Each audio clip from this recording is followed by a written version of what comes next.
what these policies actually mean.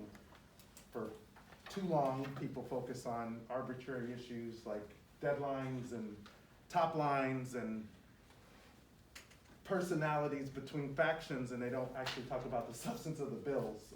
And that's what I really care about, because it's about the policy that's gonna affect people, not personalities or arbitrary deadlines. And that's why I appreciate having literally one of my dear friends and mentors, and someone who has given me a lot of support over the years, and is a champion not only for economic justice, healthcare equality, and affordability, but also making sure that we're actually meeting the needs of people where they are. And that is Congressman Gregory Meeks from the 5th Congressional District out of New York. Welcome back to Las Vegas. And we wanted to really have this conversation with all of you. I'm so glad to be joined by another dear colleague and community warrior, Senator Dina Neal. Who represents the 4th District in the State Senate, and she is carrying on a legacy that was set by her father, Senator Joe Neal, who was the first African American to serve in the State Senate for 32 years. And I followed him in that seat. And now Senator Dina Neal is carrying it to a whole nother level. So we're very proud of her.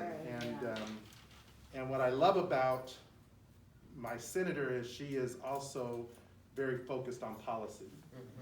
Like, you know, a lot of people talk about, again, the politics of issues, and this is a non-official event we're doing, so we're gonna talk about the politics of how we get this done. But the policy of who these bills actually benefit at every level. And my senator calls me, texts me, emails me about what they're doing in the legislature, what we're doing on the federal level. She wants to know how these bills are gonna get implemented and what they can do on the state level to make it all work. Because that's the other thing, we can pass bills on the federal level, but they have to be able to work on the state and local level. So I wanna thank you as well for all of that you do. But I call Congressman Meeks, he's chairman of the Congressional Black Caucus PAC, but he's also chairman of the Foreign Affairs Committee. And he's chairman of, and one of the senior members, I should say, on the House Financial Services Committee, which oversees a number of important areas, including housing, which I know we're gonna touch on today. But we're gonna talk about the Build Back Better agenda and what it means for families, specifically Black families, because it's important for us to really break down these policies and understand that we're trying to address systemic issues as well, right? I'm currently leading the Racial Equity Initiative for the Ways and Means Committee, along with Jimmy Gomez and Terry Sewell.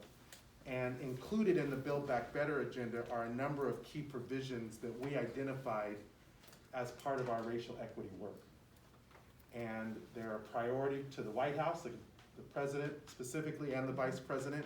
They're a priority for the House Democrats and the Senate Democrats.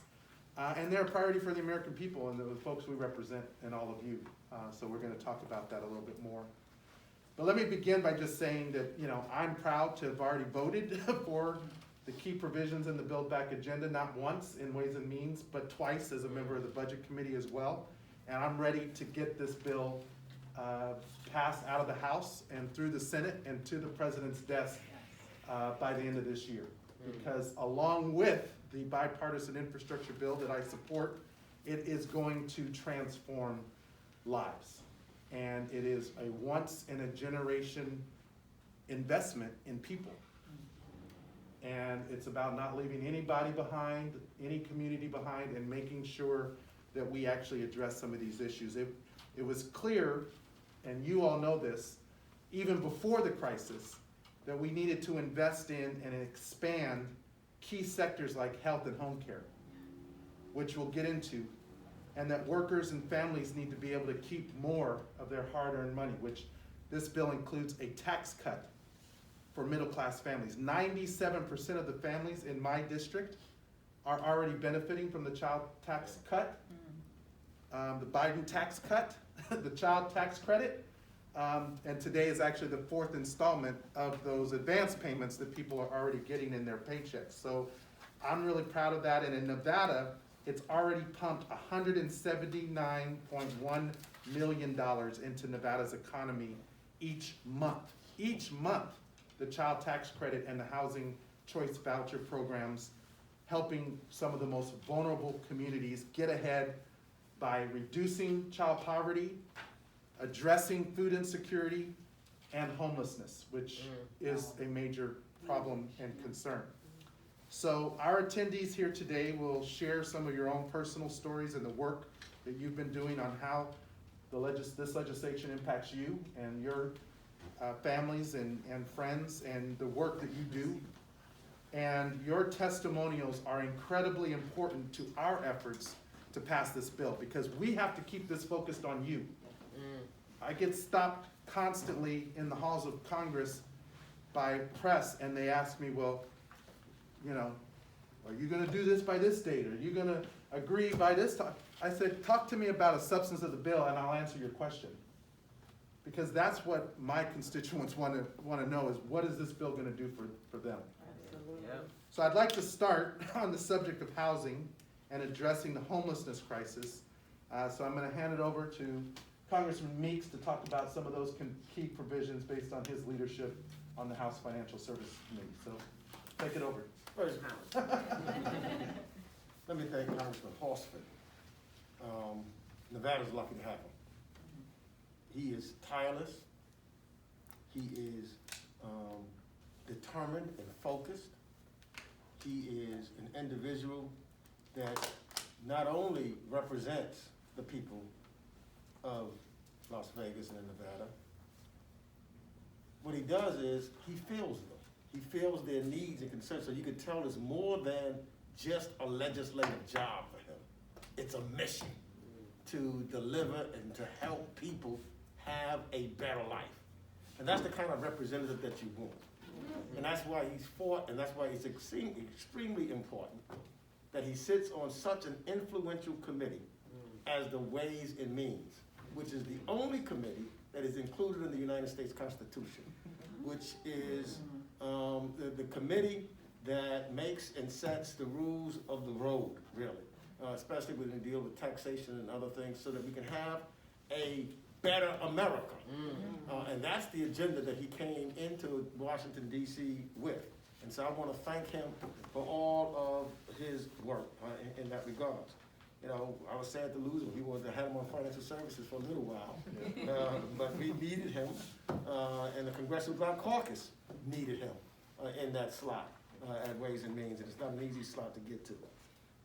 So, let me just say this first, you know, just listening to him summarize, I almost feel like, as opposed to speaking as a member of Congress, to speak as an African American in America.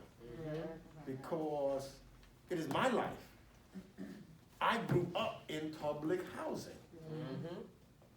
My parents, before the access to public housing, was living in poor housing conditions, which would have dwarfed my opportunities, not only as far as economics is concerned, but pride, but the ability to move forward.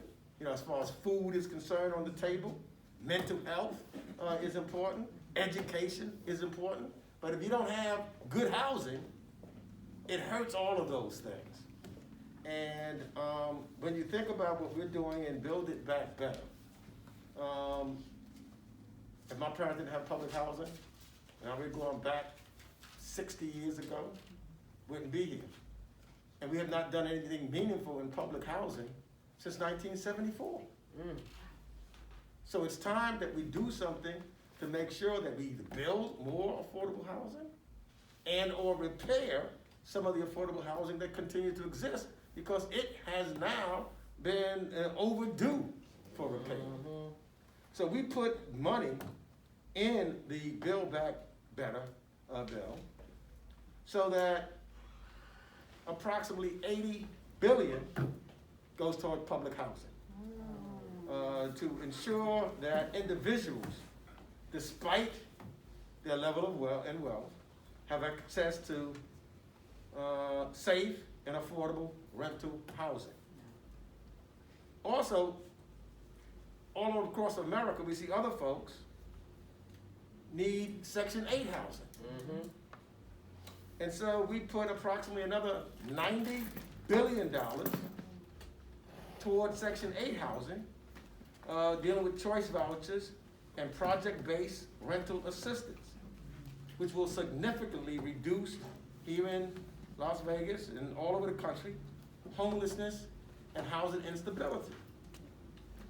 There's another approximately $10 billion to fund a new HUD program for first-generation down payment assistance and housing counseling. So you see, my parents lived in dilapidated housing that was barely a place where you could live. Fortunately, the government stood up and had public housing. And then from there, my parents was able to get into a program so that they could buy their house. So there was a gradual move up, and then when you buy your house, you also help then create wealth and move forward and help others. And so there is another, as I said, $10 billion to fund a new program for first generational down payment and assistance housing and counseling in Build It Back. Substance, what he said, let's talk about the policy, let's talk about the substance, let's talk about what it helps there. And then of course, we know that lead paint is all over the place. So there's approximately another $10 billion to address the lead hazards that ensure that we have healthy homes.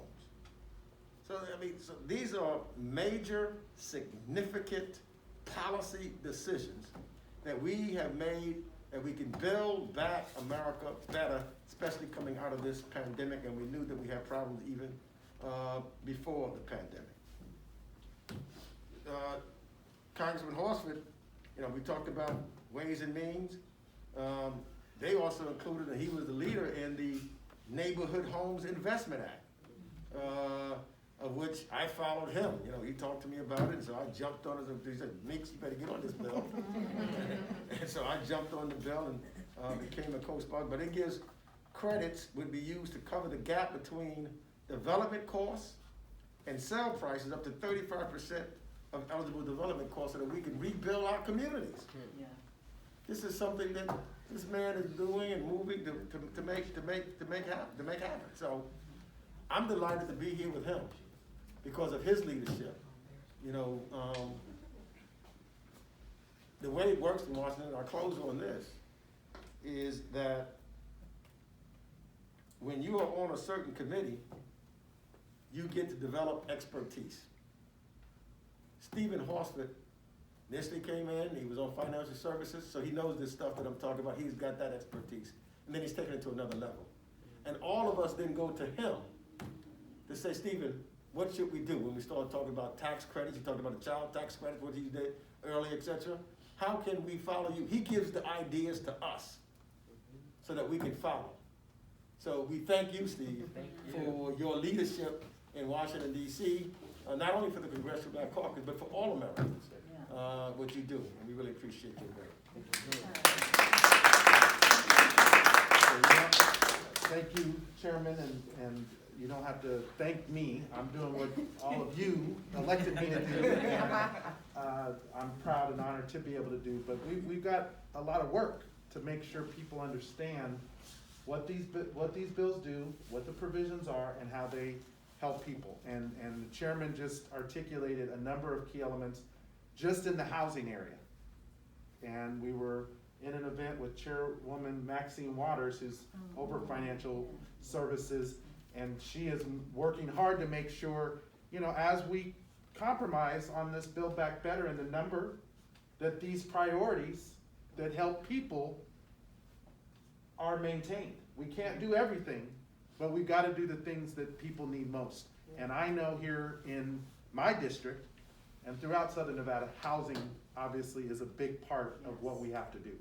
And the chairman articulated not only for public housing and affordable housing and housing for the unhoused, the homeless, particularly our veterans, but also helping first generation home buyers. This bill also includes $10 billion to help first generation homeowners get down payment assistance. That neighborhood tax credit program, West Las Vegas and other communities like it, that we've been talking about, these older homes that are well established. You know, this is the segregated part of Las Vegas from the history, right? The history of Las Vegas. This is the only place black people could live, is over in historic West Side. Well, now the very homes are being devalued because of a lack of investment, because of a lack of access to funding to help maintain the home. This would actually help those homeowners, one, keep their home, two, not deal with gentrification, and three, get the investments to do things like improve the roof, do weatherization, plumbing, and at the same time put people to work in our community to do it. So it's a win-win, and we're taking the federal tax code and using it. Now, this bill does a lot of things, but this is the substance of what it actually does. So it creates jobs, like I just talked about. It cuts taxes for middle-class families, and it's going to help lower overall cost for working families across a number of areas: healthcare, housing, climate change, and other issues. But I want to turn this over now to Senator Dina Neal, because that emphasis that I was just talking about around community development, she's been working on this for a very long time.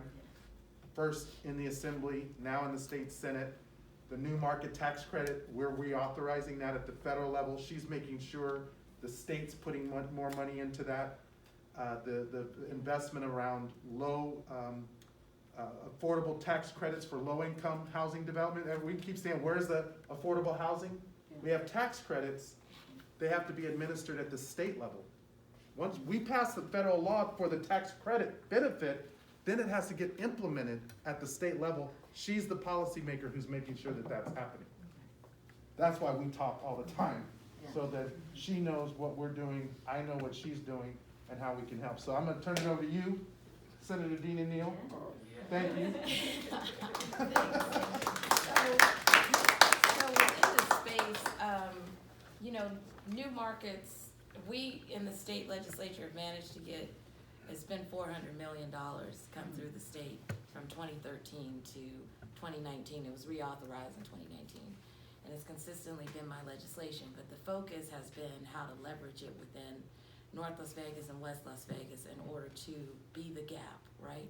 Fill the gap around development and figure out when we talk about how to advance the BILO center over there, that's where New Markets comes into play. New Markets comes into play for mixed housing, right? Development. So when Gregory wants to talk about developing C Street and Jackson and revitalizing, when he wants to do the business at the bottom and the housing at the top, New Markets is one of the tools that can come in and leverage that development and actually make that help manifest, right? Because it fills in the gap, right? So you can take the redevelopment money, you can take New Markets, and then you can establish exactly what you want. And so it's a significant tool, and I'm super grateful because when they were reauthorizing it, I was literally like, right, yeah, because I was just like, hey. It's blowing me up. We need this like right now because I'm trying to push this into the 100 plan. Try to figure out how to take the New Markets and leverage into the 100 plan so that it can move faster. And we had a whole meeting with the CDEs, which are the folks who have the tax credits and come in and pick projects that they want to do. And so when they sat with Career's team, they were like, we want to do pretty much all of it. Like, we just need the federal allocation to take what we have at the state and figure out how we can leverage that. And so that's the real life, like what does that mean? And you see like New Markets tax credit, you're like, what? That's tax credits. Okay. Nobody cares. But it really does impact what we do at the local level, because I've tried to make sure that it had a real life impact. That's the only reason why it's advanced in the way that it has. In terms of like the housing tax credit, like we're literally at the ground level trying to figure out how to revitalize older neighborhoods. How do we move in and leverage and kind of build like a 7-layer cake, right? Where he was talking about weatherization, where you take what's in the, I think it's in the ARPA funding dollars, where you can go in and do lead remediation, right? So you go in and remediate the lead, make sure there's no blood poisoning, which gives you the entryway, right, into a 1965 home, a 1970 home, a 1980 home, and then figure out how to take the weatherization, build from there, the energy tax credits, the light tech, and then change that house, right? And at the end of the day, what's good about going in and being able to revitalize, you get a little bump, right, in your taxes. And we get a bump as a city in that small incremental tax growth. But it's not to the point where it puts you in the base, but it doesn't raise your tax every year, but it puts you back in the base where you've aged out, right? So in Nevada, and I'm gonna stop being wonky, but in Nevada, at 50 years, you age out of the base, right? So your house is no longer in the base. So whatever that last amount was, whether now you pay $5,000 a year, that is now it. We don't accumulate anything else, but we Which build. affects funding for our schools. It affects funding for other areas of the community need, especially our schools. Right, so there's a cumulative effect to keep those properties working, and improvements is a small way to do that, which helps you, right, helps the homeowner, but then it helps to leverage the economic investment, because everything is aesthetic, right? And at the point where you can build it up and then you start talking to commercial developers saying, invest here, you can think about the rooftops, right? Because the rooftops now look aesthetically pleasing. Yes. You have a little bit of bump in that tax base, and then you can talk about what are the benefits that are going to come to that developer to help lift up the rest of that space. And so that you have to think about those things in those terms, because I always do. What's the ecosystem? How to develop it and how to maintain it. Right, yeah. That's great. And that was not wonky. Because when I walk my district and I talk to constituents throughout my district, and I represent all of North Las Vegas, historic West Las Vegas, the northwest part of Las Vegas, including my rural areas. I was just in Tonopah, and I was out in Hawthorne and up in Schurz yesterday. They benefit from this too. So this is not just some quote-unquote entitlement program for certain communities. This is how you put the tax code to work for working people. So when the Republicans were in charge of the White House, of the Senate, and of the House, what did they do? They gave the biggest tax cut to the biggest corporations and to billionaires, the ultra-rich. 83% of the benefit of that tax cut went to the top 1%, with very little going to those of us in middle class in our communities. So now Democrats are in charge of the White House, of the House. We have 50-50 in the Senate, so thank God for Vice President Harris, who breaks that tie. When we're in the majority, we're talking about giving tax cuts to middle-class families. We're about using the tax code to help homeowners in communities like mine and yours. We're about prioritizing the needs of people, not of the very wealthy. And that's why this substance matters and why we will get this bill done. And I'll just say, and then I'm going to turn it over to Michelle, is to this point of the community and the development in the community. And we hear from our seniors especially, and those families who may have taken over that property. So I grew up right here on D and Leonard, on the corner. It was a yellow house, now it's gray. Okay. But that's where I grew up, and my father was shot and killed just down the street at Lake Mead in Ingolstadt when I was 19. But when I walk my community, my district, and I see the homes that are in disrepair, Yep. the roofs that are falling in, the weatherization that is not provided for, which hurts the efficiency of that home and the cost of their power. Mhm. In the summer months when we have had the hottest temperatures on record in Las Vegas. That's why this matters. So this is not wonky, because this is about helping people in the policy that matters and helping real people, not big corporations who claim that they're people. So Michelle, Yes, who is the Secretary Treasurer of SEIU 1107 and has literally been a champion on these issues. She went up to Carson City to advocate for health and home care workers. And I want to commend you and all of SEIU and your members, including Rozetta, who's here today, for bringing the voice of care workers to this discussion. So we're talking about Build Back Better because there's been so much emphasis about the infrastructure bill. Well, the bipartisan infrastructure bill, I'm for it. I'm a sponsor.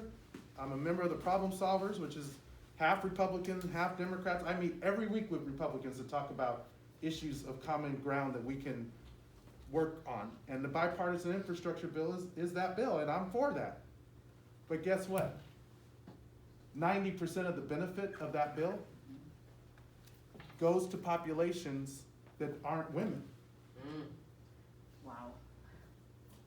So how are you gonna pass an infrastructure bill And don't when the people who were disproportionately affected during the pandemic Yes. Yes. and the recession Yes. are women, and specifically women of color? Mhm. So I believe it's a false choice to do one and not the other. Right. Yeah. The choice is we do both. Yeah. And I am fighting for the provisions of the care economy, Mhm. for home health care, for the health sector, because you all were on the front lines of this and still are. And we're not gonna leave you behind, we're not gonna leave you out. And I wanna turn it over to you to talk about the substance of what this bill does for you and your members. Thank you so much. We appreciate the time and space. Thank you for having us, and it was nice to meet you and hear that you got in safely. And I will just tell you, and we have our wonderful home care workers, and we thank Senator Neal for championing our bill SB 340. I mean, it was just an honor. And in 2018, we had approximately 13,000 personal care workers in Nevada, providing home care services to, our senior population, our most vulnerable population, giving them resources such as bathing, toileting, eating, going in their homes every day, and 84% were women that were providing this service.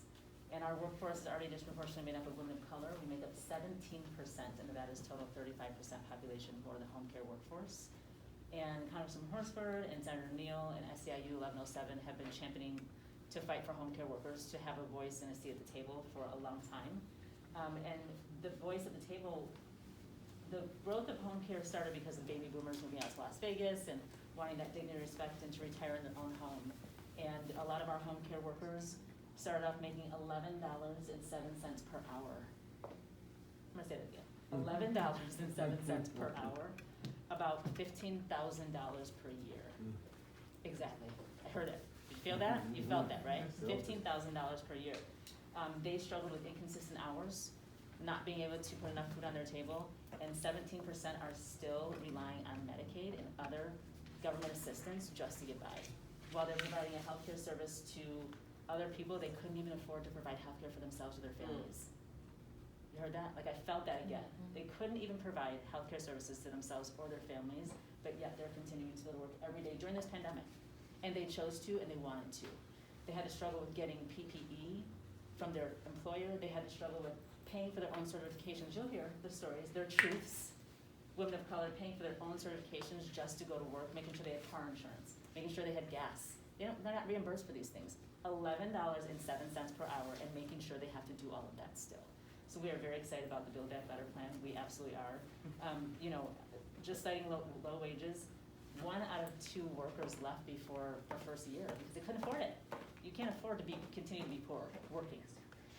And so, prior to COVID-19, we knew that we needed to fill 87 more home care jobs. And again, it's because people are moving here. We have a rapid expansion of senior living in Nevada, and we want people to come. We want people to be, Nevada's beautiful. Like, we enjoy Nevada. We want people to come, but we also want our home care workers to be taken care of because they want to take care of other people as well.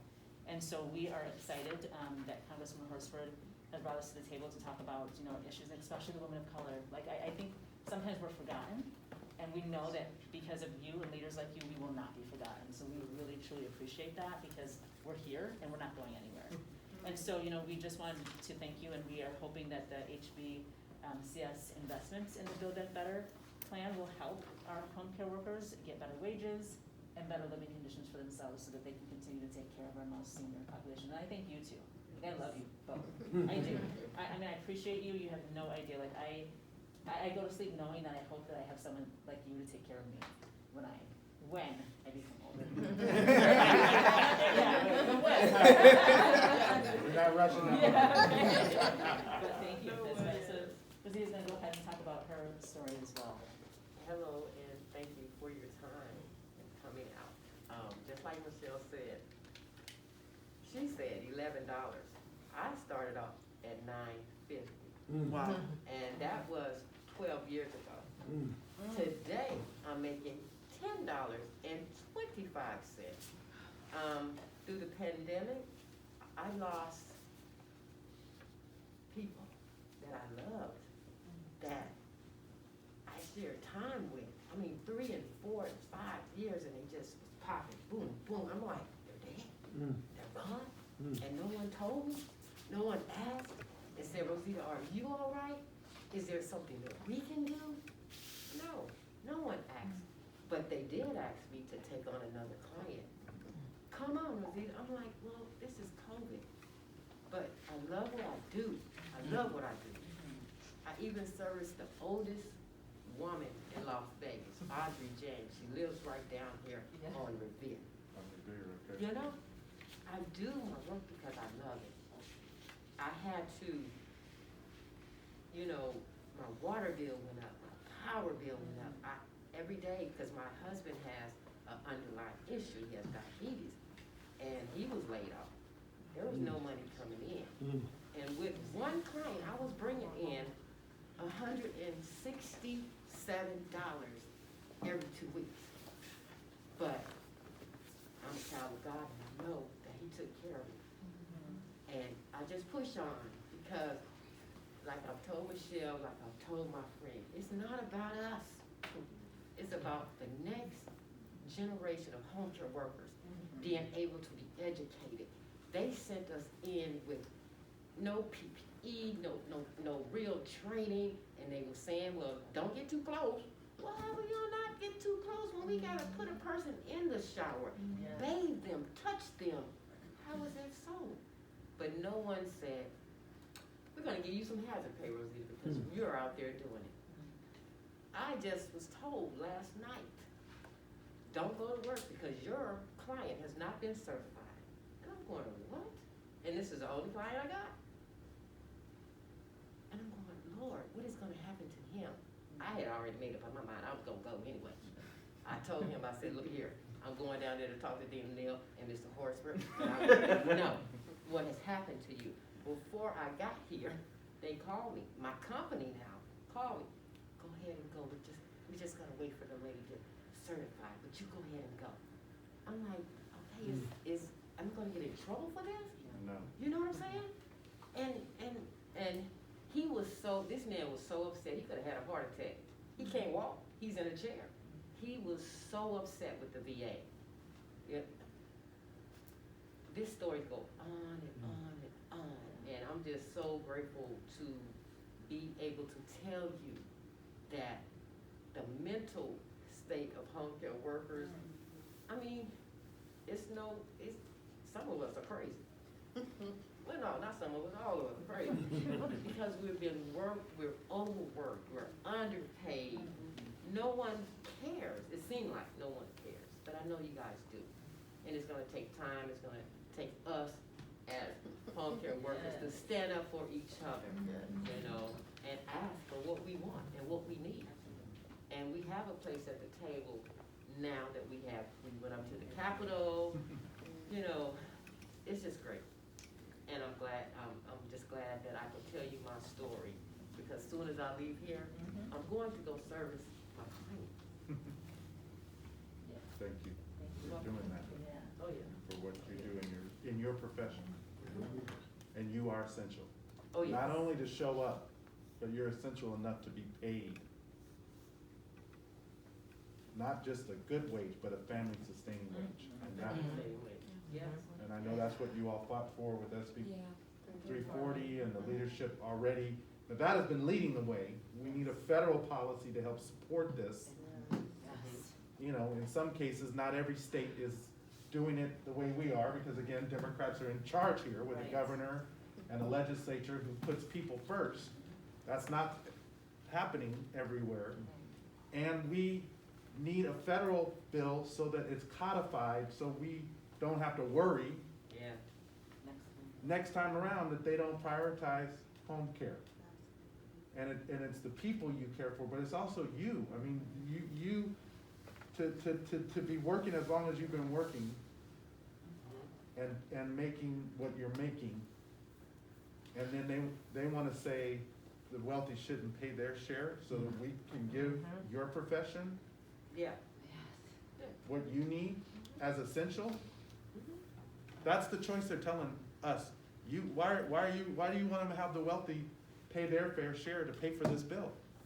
This is a paid for bill.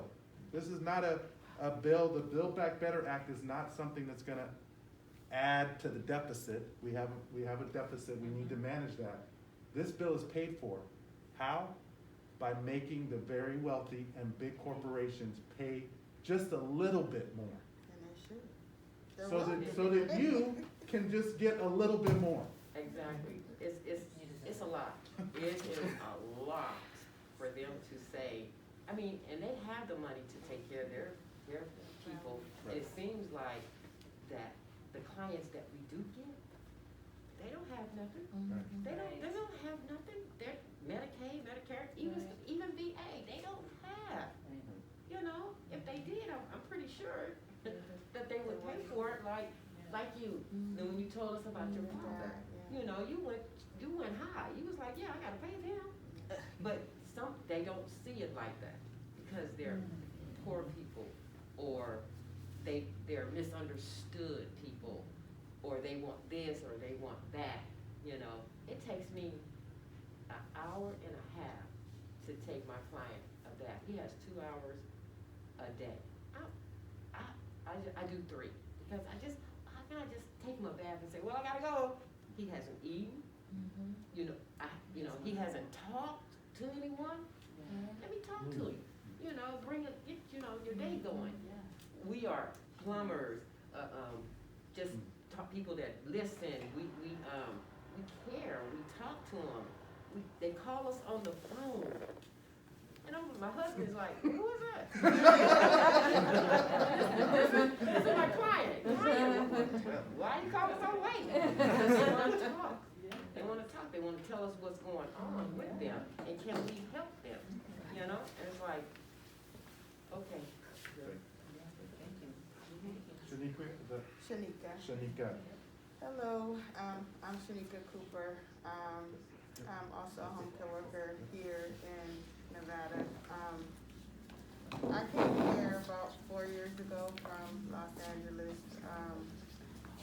which a single mother I couldn't afford it. I was making $20 an hour there, but even at $20 an hour, it wasn't enough. So I came here to the great state of Nevada. I'm happy to be here, but when I came here, I learned very quickly that the living wages and what we do as home care workers is definitely doesn't cut. They offered me $9 an hour, and me doing this over 10 years, and I was like, I never made $9 an hour my first job. So I would never, I negotiated to $10.50, and even that, as I said, was low. But here, I was surprised that you have to pay for, I didn't have a job. I had to pay for my fingerprints, I had to pay for my basic training, my CPR and first aid. If you don't have a job, that is almost $300, just to sum up the amount of money. And so that was a shocker to me. I scraped up the money, borrowed the money, got it, then to realize that these clients, as my sister Rozetta said, an hour here, an hour there, 45 minutes here. We are essentially their family. A lot of these clients don't have family. In my situation, I had 3 clients, and in 2020, my son, 3 months before his 18th birthday, was shot. And so I had a dilemma of, do I take care of my son who was in ICU fighting for his life, or do I go to work? I, with no paid time off, no sick time, I wasn't eligible for unemployment. I wasn't eligible for to take a medical leave.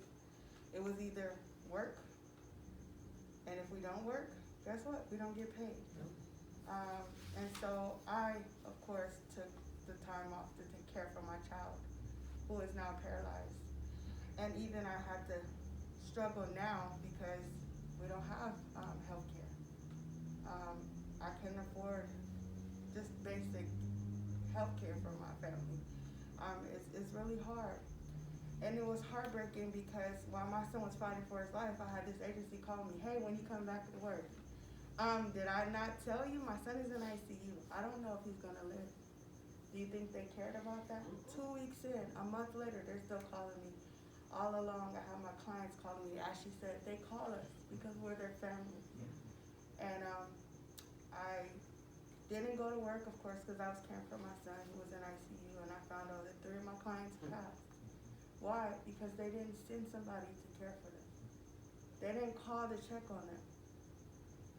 And it hurt me. I in fact called to let them know that 2 of my clients passed away. They didn't even know. But they got the money. They made sure they got paid for those clients because their money was coming automatically to them.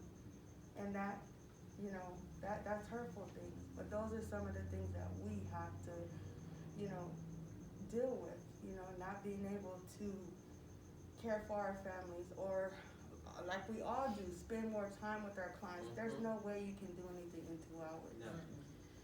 There's no way that you can make sure that they have the things that they need. And they always tell you, hey, no overtime. Well, guess what? A lot of these people, like I said, they don't have families. So I'm gonna stay that extra time to give them what they need. If they need these things, a lot of times I'll see something out. Hey, I know Miss Peggy needs this, or Mr. Smith needs this. I'm gonna pick it up because guess what? They're my family too, because I know they need it. But this Build Back Better plan, it'll help us because we can't afford to take care of our own families. It'll give us definitely the support that we need as far as, not just making better wages for us, but also giving our clients the adequate care that they need. Because when we're not stressed out, it can give us more resources to give to them as far as things that they need. And as much time as I can tell Senator Neal, thank you. This is something that has been needed for so long because there's so many people out there that like myself, I felt like, I love what I do. I love what I do. If I could do this forever, I would. And I know eventually I'll need someone to care for me. And that is why I do it, because if it was me or if it was one of my parents, I actually was the person who had to care for my child. I never thought that I would be in that situation, but then also it's what you can't escape it. We're all aging, we're all gonna get older, we're all gonna need someone to care for us. So in that place, for me, it's just something that needs to be done, and it is time, you know, and so I just thank you guys for giving us this opportunity, because Yeah, thank you. I just wanna say, cause we've spent a little bit of time together over the past year. Thank you for your strength and your heart. Listening to you guys talk, I know what we passed was a heavy lift. But I feel like there needs to be a part 2 in terms of what is that basic support that needs to be there in this environment, because even right now I'm thinking about how do we corral within this zip code and the other zip code and figure out how we make sure there's basic support for those families, because I walked it, right? And so hearing that, it breaks my heart to know that someone cannot go to the restroom and has no capacity to have help to go to the restroom and has to stay soiled because they have no one there to help them. And then even on top of that, we knew at the time when we moved that bill, they can't even go get their medication. So the simple task of going to go get the pills that will help remedy the issue is not there. And they have no way to get there without paying somebody to take them there, and they can't move. And so, thank you, and we gotta figure this out. Thank you. we will Thank you. figure it out. Thank you. And I'd love to meet your son one day, and thank you for sharing your story and for bringing again two-part, right? We're talking about the workforce of home care, but we're also talking about what happens to those who are in care at the home, right? And so those are the provisions that are in Build Back Better, because it's about helping you, the professionals, get better pay, better conditions, better benefits, training, helping the people that are coming in behind you get trained, Yes. having this proper support. That's all the workforce pieces. And this profession is, I believe if I'm correct, it's over 80% women, 84%, and most of them are women of color. Yes. So this is why when people ask me, well, why can't you just vote on the infrastructure bill? What you gonna do for all the home care workers? Right. Why is this a choice between one or the other? Right. Let's do both. Because otherwise, we would be leaving you out after you've been caring for the very people who've been most affected during COVID. Yeah, we need roads and bridges and highways and water systems and broadband. And those professions get paid well. They're not making $9.50 an hour or $10 an hour. Right. Home care workers are making $9.50, $10, $12 if they're lucky. And then on top of that, you're caring for our loved ones, veterans, those on Social Security and Medicare and Medicaid. And so, you know, your passion and your heart does come through, and the senator expressed it, and, you know, I feel it, and it's why there's a burden for us to get this done, right? Because we know people are counting on us. This is a once-in-a-generation opportunity. And this is what Democrats do when we're in charge. We deliver for people. There's other things that other people will do when they're in charge. And that's why there are choices for voters to make. But this is what people told me to do when I went to, and that's why I'm trying to do it, and then I will keep trying to do it. So I really appreciate, I want to bring in Jovan Johnson, who's executive board member with the Carpenters, Southwest Carpenters Local 1977, and Antonio Bowen, who's a youth pastor, to be part of this, and then we can open up for further discussion, because again, you know, we have to put those at the center of the policy who are most impacted, right? And for a lot of times, women especially have been left out of the workforce, whether it's been traditional sectors like trades or, certain areas that we put a lot of attention on, but we don't in other areas. Well, I want us to do this equitably across the board, right? I don't want us to forget about the trades. The trades are important. And we need more women and women of color. We need people of color, period, represented in the trades. And I want to recognize Assemblywoman Danielle Monroe-Moreno, who's here. She's the Assistant Majority Coordinator. She also has been working with Senator Neal on all of these issues at the state level. You all know my passion around workforce development from my days running Nevada Partners in the Culinary Academy. But Jovan has been really instrumental in helping me see how we promote women and women of color in these jobs. And I really appreciate you participating today. We've done some great things here in Vegas. We've built the stadium. Y'all built the Raiders Stadium, not the Allegiant Stadium. We built the convention center. I know you're working on the Sphere. And those have been billions of dollars worth of projects. Well, now they're done. They're complete. So we need other projects to keep you and other members on the job so that our economy can continue to rebound, right? And so for me, my priorities have always been about crushing the virus, creating jobs, and helping to restore public confidence in our government. And creating jobs is a big part of what we need to do for folks, particularly with our unemployment. So I want to turn it over to you, and Antonio, and let's continue the conversation. Absolutely, thank you all for your stories. It's inspiring. Your perseverance is inspiring, and our political leaders as well for everything that you guys are striving to do and continuing to do.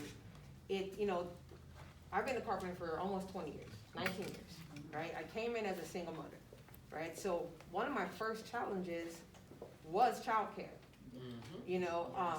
I didn't have reliable transportation, and I had support, but in our community, especially in communities of color, your parents are working, and very often your grandparents are working.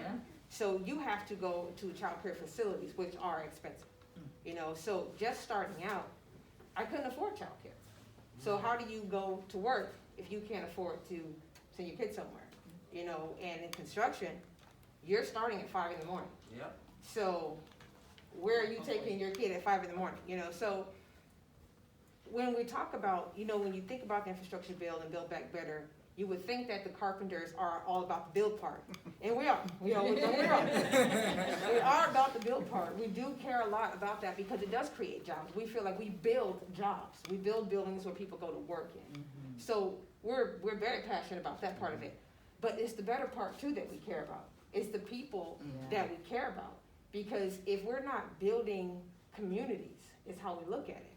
We're building communities where people live and work, because we're all mothers, we're fathers, and as Congressman said, there's a lack of people of color, and especially women of color, in trades. And the Southwest Carpenters, we've been pushing for that for a while, and now we have a reinvigorated focus on bringing women into the trades and women of color into the trades. We need the infrastructure bill to have the jobs there for them, because we provide the training. So the wages and benefits will be there when they get there. We just need them to come into the fold. And we consider it a community wealth, so to speak.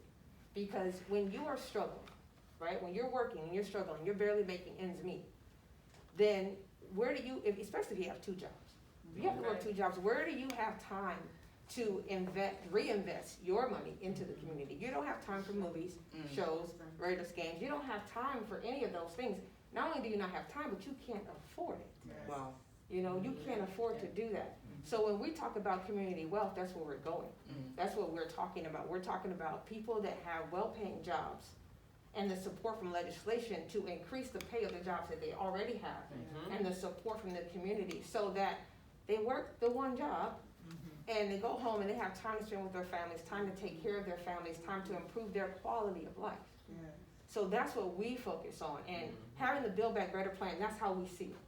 You know, and going back to the childcare issue, it's a big deal, because when you bring women, especially black women, because we were impacted, I feel mostly by the pandemic, you know, because we're in service industries. So when things get shut down, we get shut down, you know, and that impacts our income, our livelihood, our mental health, all of those things, and that factors into our family lives, into our children, you know, all of the impact is so great, and we carry such a heavy burden of childcare, because even if you have a two-parent income, right, two-income family, and something goes on with your kid at school, the mom's gonna be the one to leave her job to go handle that. The dad typically doesn't. So imagine the impact on their financial situation, but imagine it more if there's just one income in that household. She's missing a day of work. How is that going? If you're living paycheck to paycheck, missing a day of work is a big deal.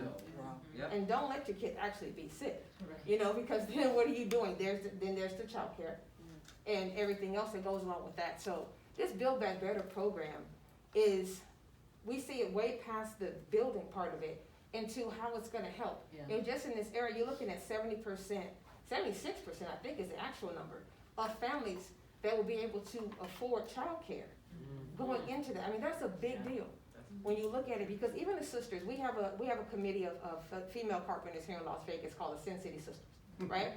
So we're part of that name. But we do a lot in the community, but when you have a sister, and I don't chair that committee, but I oversee it.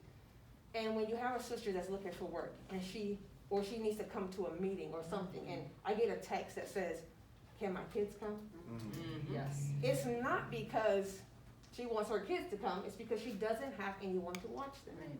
And if she hasn't been working for a week or a month or 2 months, she can't afford the child care to just come to that meeting. And we tell our members, hey, come to the meetings so that you can network and meet people that might be able to help you get a job. But if you can't come to that meeting, then you're stuck.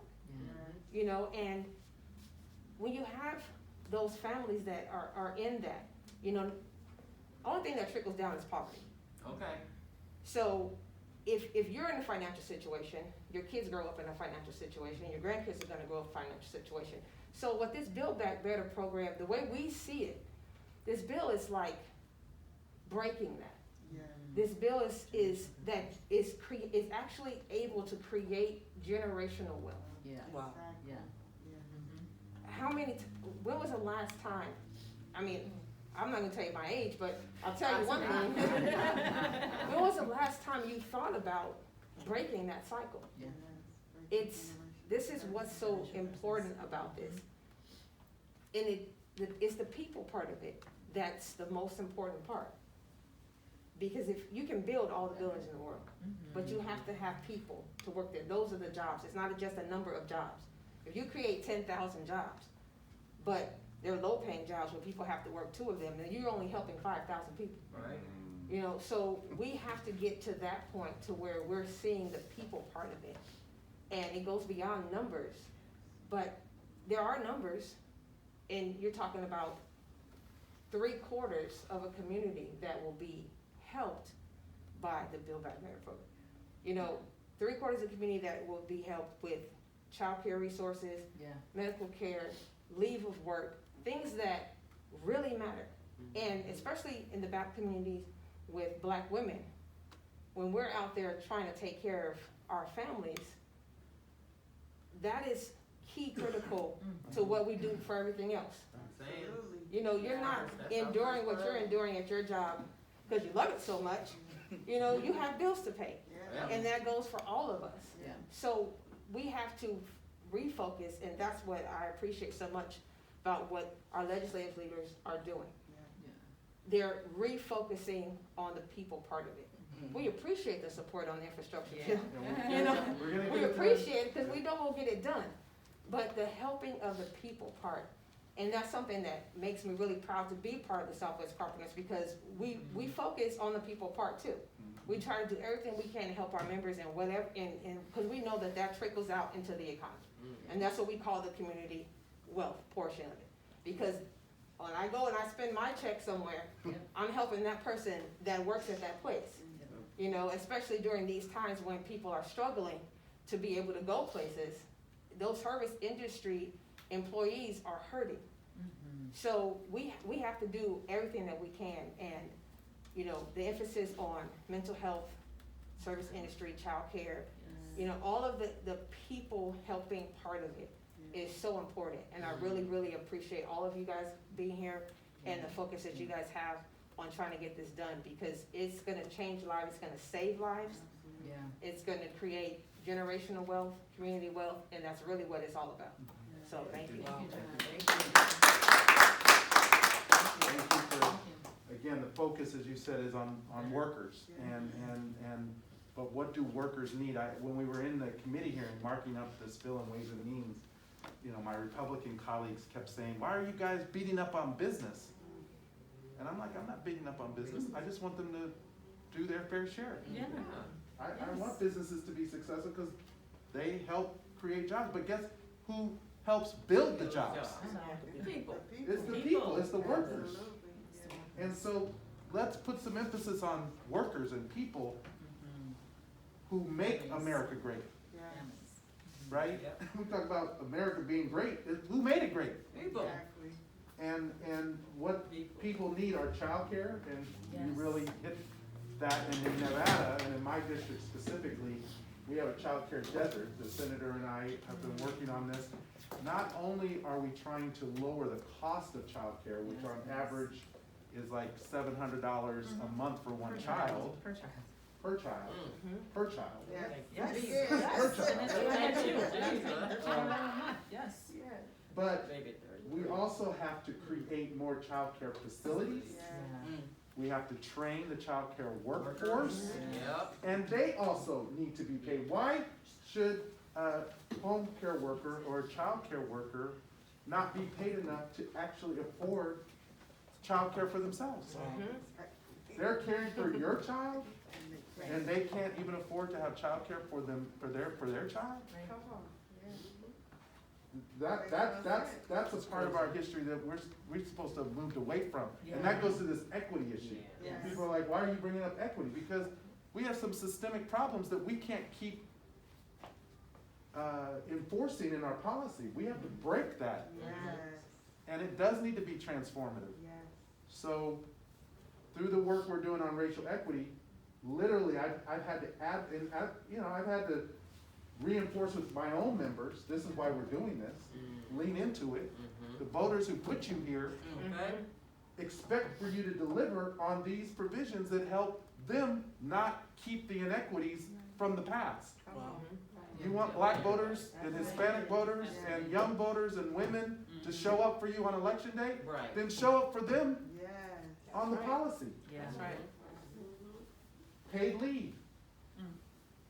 You had to choose between caring for your child who was sick and hurt or going to work at a $10 an hour job.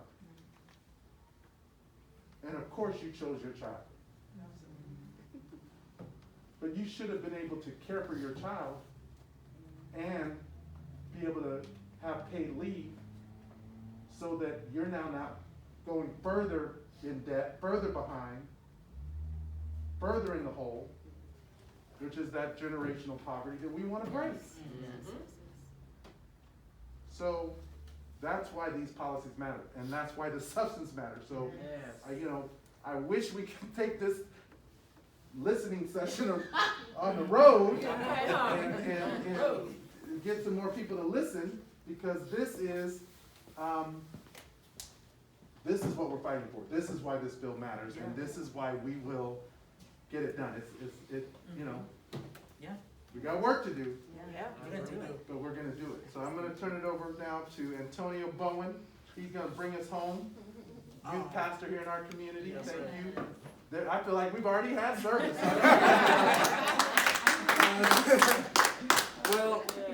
Well, besides being a youth pastor, for the last 3 years, my goal has been putting young people in college. And this act right here, this Build Back Better, will allow, I work with a lot of AAU basketball teams. And a lot of those sports players don't get the GPA to go to the bigger colleges. So I travel and go visit colleges and seeing what teams and what coaches will allow our players with lower GPA come play on their basketball team. So with this Build Back Better Act, it gives the kids 2 years free of community college that will allow them to work on their GPA so they can go to a bigger and better university. So that will give them an opportunity to go to stay home and go to CSN for 2 years and do something bigger and better. Then go to BYU, then go to a college that they actually want to go to. So I am super excited about this because every day my phone blow up from AAU basketball coaches, high school coaches saying, can you help this kid go to college? And I'm like, yeah, I can, but what's the GPA, you know? Then when you find out what the GPA is, then you have to figure out how can we get these kids scholarships? How can we get them grants? But a lot of these scholarship programs, you gotta have a certain GPA to even receive that scholarship. So with this act right here that Congressman Horsford is fighting for and got passed, man, it's gonna change the whole dynamic. It's gonna change our whole, it's gonna be a whole different movement. Because now we're able to put our kids through school for free for 2 years. Man, 2 years? You're making me excited. I got two that just graduated. Two that just graduated, so come on. Man, so I am truly 2 years free of community college.